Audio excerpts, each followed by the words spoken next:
जय श्री राम, जय Shri Mahakal. IPO market में धमाका मचाने एक और आईपीओ आ रहा है जिसका नाम है एमरल्ड टायर्स।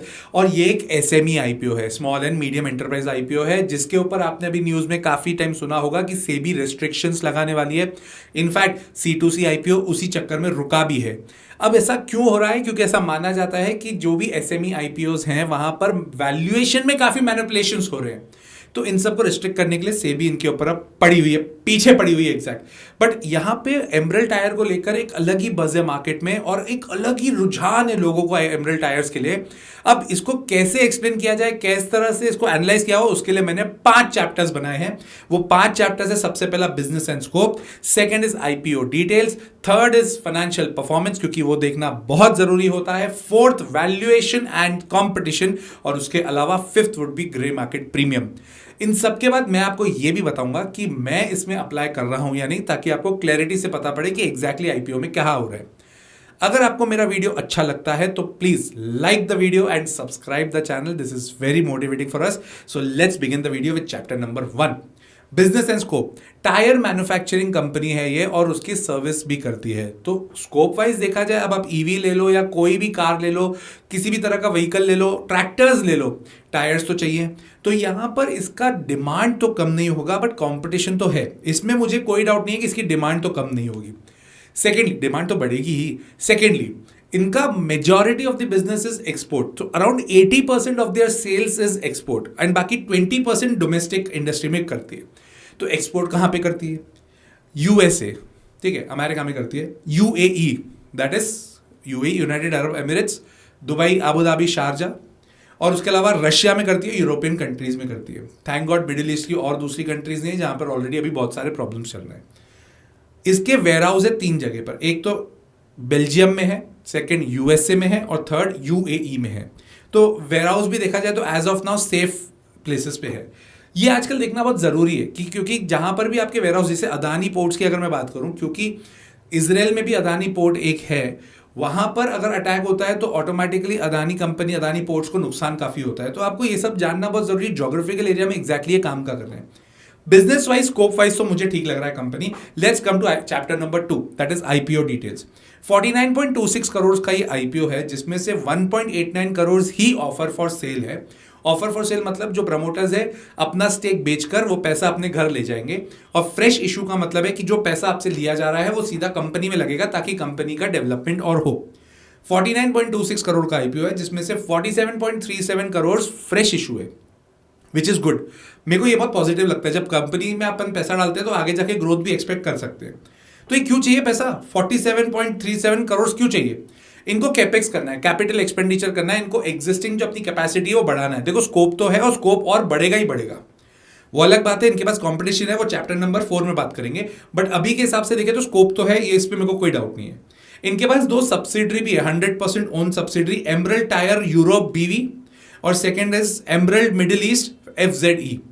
तो इन्होंने अपनी अलग अलग कंपनीज भी बना के रखी हैं। तो कंपनी मेरे को एज सच देखा जाए, अभी 2 चैप्टर्स को कवर करने के बाद तो अभी तक तो मुझे पॉजिटिव फीलिंग ही दे रही है।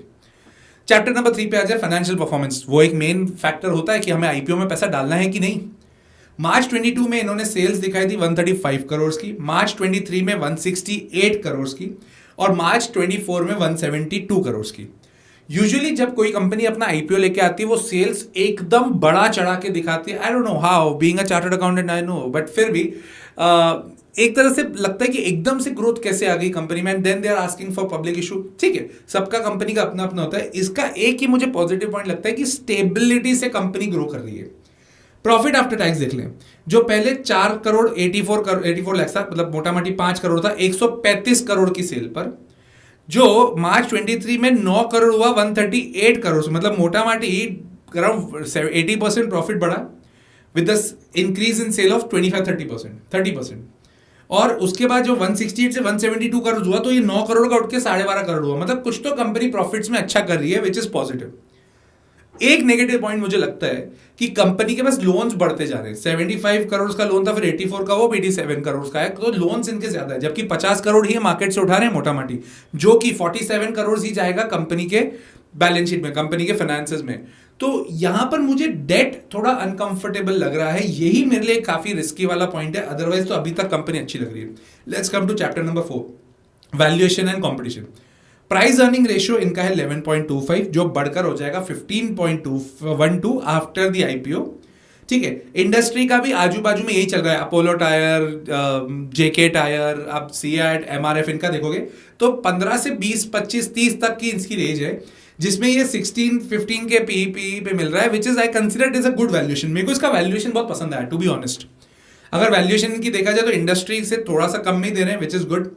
जेके टायर का सबसे कम है प्राइस अर्निंग रेशियो। अगर आपको ऐसा लगता है कि मेरे को टायर इंडस्ट्री में पैसा डालना है और आपको लगता है मेरे को लिस्टेड कंपनीज में डालना है, JK tyres you can look for. Return on capital employed is 16%, again that is good, I like that particular thing, stable है। प्रमोटर की होल्डिंग, ये एक मेरे को थोड़ा सा कंसर्निंग पॉइंट लगता है, 67.62% है जो अभी गिरेगी। अभी तक प्री आईपीओ 67.62 है, अभी पोस्ट आईपीओ उससे कम होगी। ये थोड़ा कंसर्निंग पॉइंट है। अदरवाइज तो मतलब 3 कंसर्निंग पॉइंट हो गए मेरे लिए इफेक्टिवली। एक तो हो गया प्रमोटर की होल्डिंग, दूसरा हो गया डेट, नहीं इनफैक्ट 2 ही, ठीक है, तो कोई दिक्कत नहीं है। हाँ, third point would be competition. इनका जो कंपटीशन है वो रेनोन का कंपनीज के साथ में, अगर आप इनको कंपेयर करोगे, आईपीओ का लिस्ट भी हो गया, तो आप कंपेयर किससे करोगे? अपोलो से करोगे, जेके से करोगे, एमआरएफ से करोगे, सीएट से करोगे, ये सब दिग्गज कंपनियां हैं। अभी तो ब्रिजस्टोन, मिशेलिन, ये बाहर की कंपनीज को तो मैं इंक्लूड ही नहीं कर रहा हूँ, ब्रिजस्टोन तो अपने आप भी लिस्टेड है, बट ऑल टुगेदर ये कंपनीज का कंपटीशन बहुत ज्यादा है, डिमांड उतनी ही बढ़ रही है और बढ़ती रहेगी। वो मेरे को थोड़ा पॉजिटिव लगता है एज ऑफ नाउ। अभी तक तो मेरे पास मिक्स्ड रिव्यूज है, बट ज्यादातर देखा जाए तो मेरे को पॉजिटिविटी दिख रही है, मेरे को बहुत ज्यादा नेगेटिविटी तो नहीं दिख रही।